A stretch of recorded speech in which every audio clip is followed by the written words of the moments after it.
Hello and welcome to Module 10 of Entrepreneurship Development. In this module, we shall be looking at the advanced entrepreneurship and business expansion. That is, entrepreneurship from startup to scalable and sustainable enterprises. The module content here that we should be looking at include writing executive summary reports for business expansion, scaling businesses, franchising, and internationalization, strategic decision making, and advanced business analysis. We'll also look at innovation, technology, and competitive advantages. We'll now look at long-term business sustainability and exit strategies before we now draw our conclusion. Let us begin with the introduction. We will now look at the core shifts in entrepreneurship development, which involve evolving your role as a leader in the early stage as an entrepreneur to the advanced stage. The early stage of entrepreneurship, the role include the entrepreneur is a founder and a doer. Then in the advanced stage, the entrepreneur is a strategic leader and architecture. The focus of early stage entrepreneurship involves in survival and product market fit, whereas the focus of the advanced entrepreneur is on scalability, growth, as well as sustainability value. The approach used by early stage entrepreneur involves intuition and hands-on, whereas the approach of advanced entrepreneur relies on analytical and data-driven. The goal of early stage entrepreneur is to launch and validate a business idea, whereas that of the advanced entrepreneur focuses on expansion, diversity, and endurance, that is resilience. Therefore, the true test isn't starting a business, but it is leading it through growth and changes. Now let us look at how to write executive summary, that is your business expansion blueprint, which is the most important page you will write. By word of definition, executive summary is a concise and compelling overview of your expansion plan. It is often the only part investors and board members read. The key component of executive summary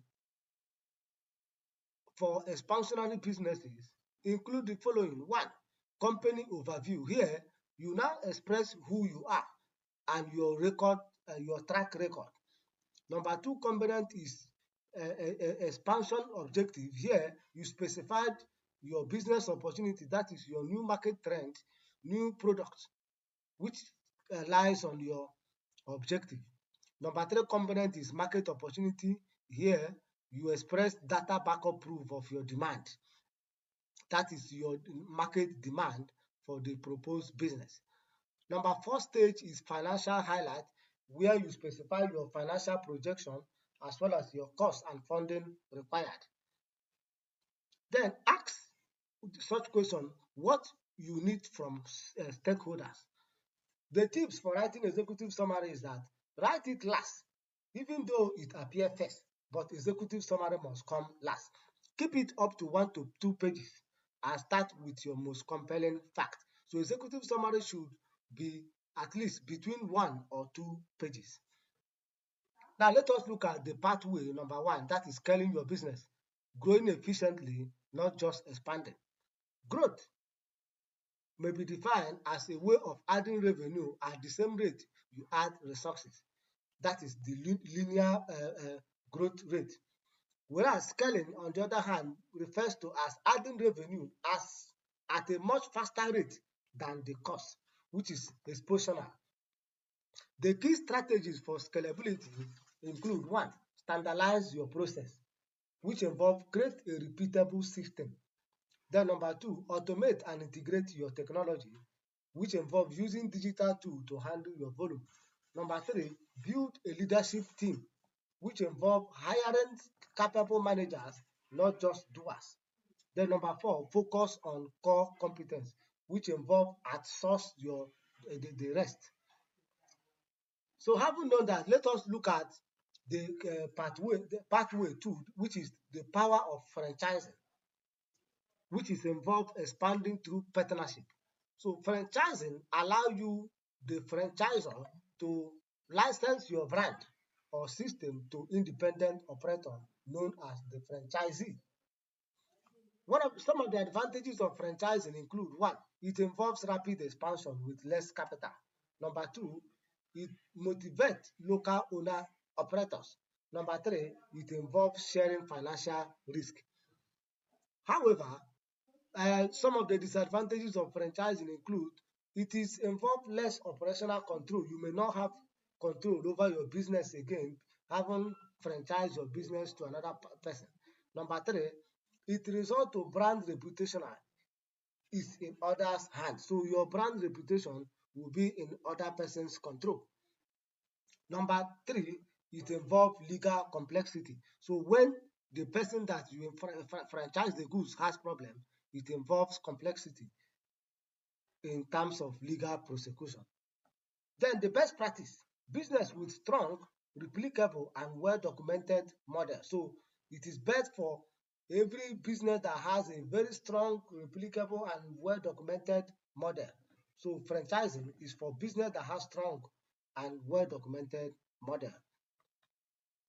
Now let us look at pathway number three, that is going global, that is internalization, which involve taking your business across different borders.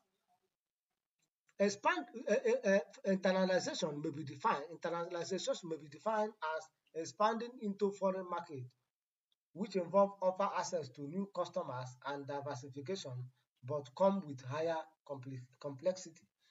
Mode of entry of internalization include: one, exporting, which may be low risk, low control. Number two, licensing, allowing a foreign partner to use your intellectual property. Then joint venture, which involves sharing ownership and risk with a local partner. We have foreign direct investment, FDI, which it is characterized by high control, high risk. Example, opening a subsidiary in a foreign country. Key consideration before you now go for internalization include: one, political stability. You have to consider the political environment of the host country that you want to go for internalization. Then you consider the culture of the people, the law that is binding, as well as the infrastructural facility over the international border. So having known that, let us look at the making choice, that is of comparative view of scaling, franchising, and internationalization. Here, the strategies required in scaling: capital required is always moderate, but the risk is moderate as well. But speed of expansion is very gradual, but the level of control is high. So when you are scaling, the capital required is very moderate, the risk level is moderate as well, but the speed of expansion is gradual, but it involves high level of control. But for franchising, the capital required is very low because you may not even put any capital, because you are giving another person the right to operate your business in your name. Then the risk there is being shared between the franchisor and the franchisee. Then the speed of expansion is rapid. When the franchisor excel, the franchisee also excel. Then the level of control is also moderate. But for internationalization, the capital required is very high, because for you to go internationally, the capital outlay is very high. Then the risk is very high. Then the speed of expansion is variable.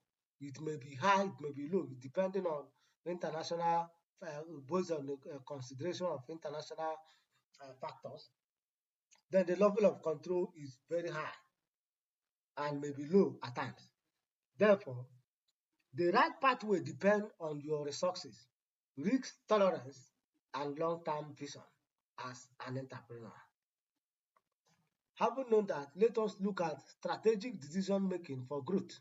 So how did you make your decision for your growth in your entrepreneurship business, which involve moving beyond intuition. As a business grows, decisions become more complex and risky. Therefore, you need structured analysis.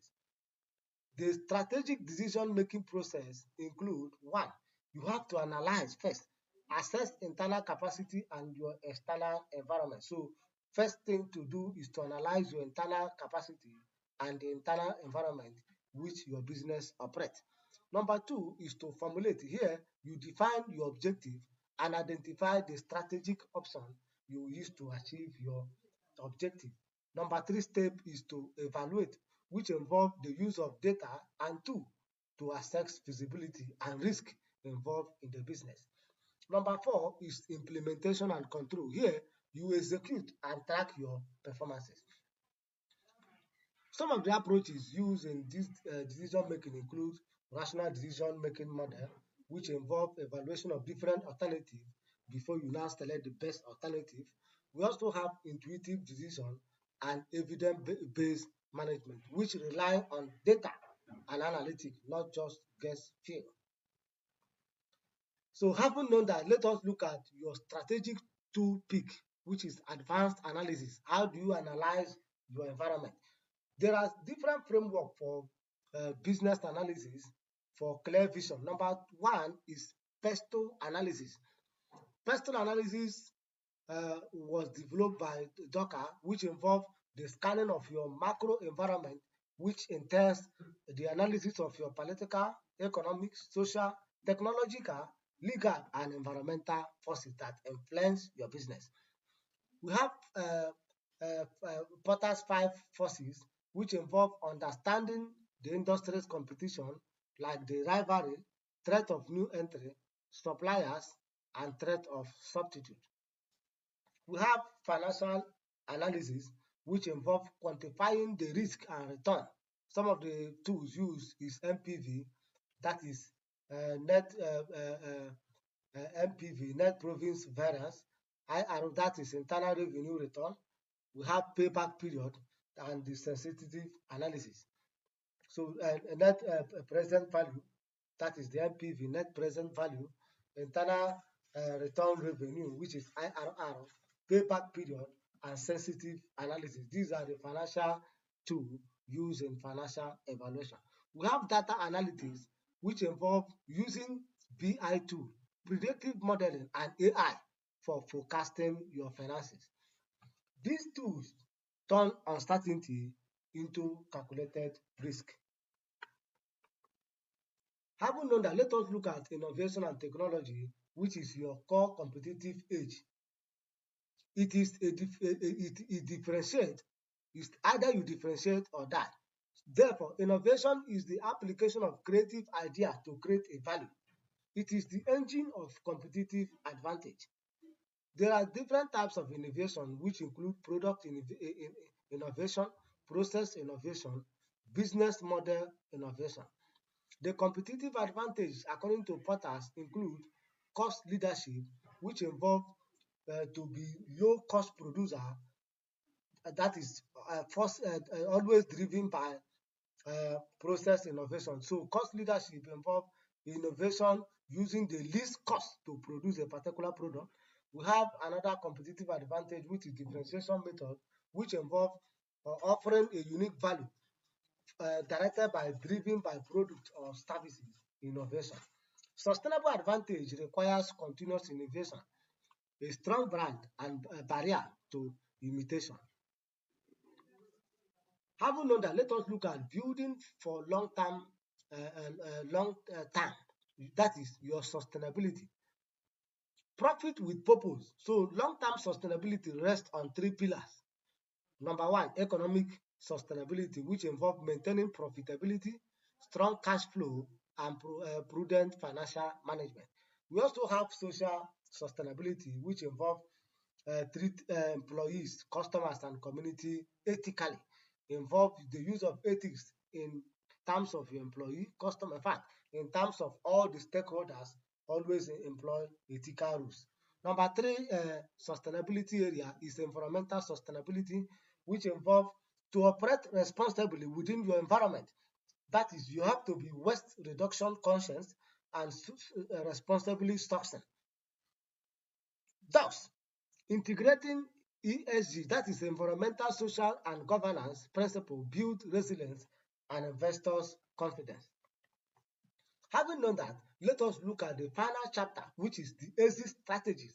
That is how you can exist from your business as an entrepreneur, which involves planning for your legacy. An exit strategy is a proactive plan for transferring ownership or maximizing value. It is not just failure, it is foresight. Common exit options for entrepreneurship include one, merger or acquisition, M&A, which involves selling that company, selling your business to another company. So merger or acquisition involves selling your entrepreneurship business to another company for succession. Number two exit strategies is initial public offer, which is IPO, which entails selling share to public market, involving the public to buy share from your company. Thereby, the public will now own the business. We have management buyout, which is MBO, which entails selling your already existing business to the management team. We have also family succession, which involves to pass a family business to the next generation. For example, I will now pass my business to my son, who will now be managing the business while I go on retirement. Therefore, the key insight is sustainable, well-governed business with stable finance will always command higher exit price. In conclusion, that is the advanced entrepreneur. Building an enduring enterprise. An advanced entrepreneurship is a discipline of the following. One, strategy, which involves using analysis to make smart and bold moves. Two, system, which involves building scalable process and teams. Three, innovation, which involves continuously creating value and staying relevant. Four, sustainability, which involves building a business that lasts. Five, foresight, which involves planning for the future, including your own exit. Finally, true success is not just launching a venture, but building one that drive, adapt, and create lasting value beyond its founder. Thank you, and God bless you.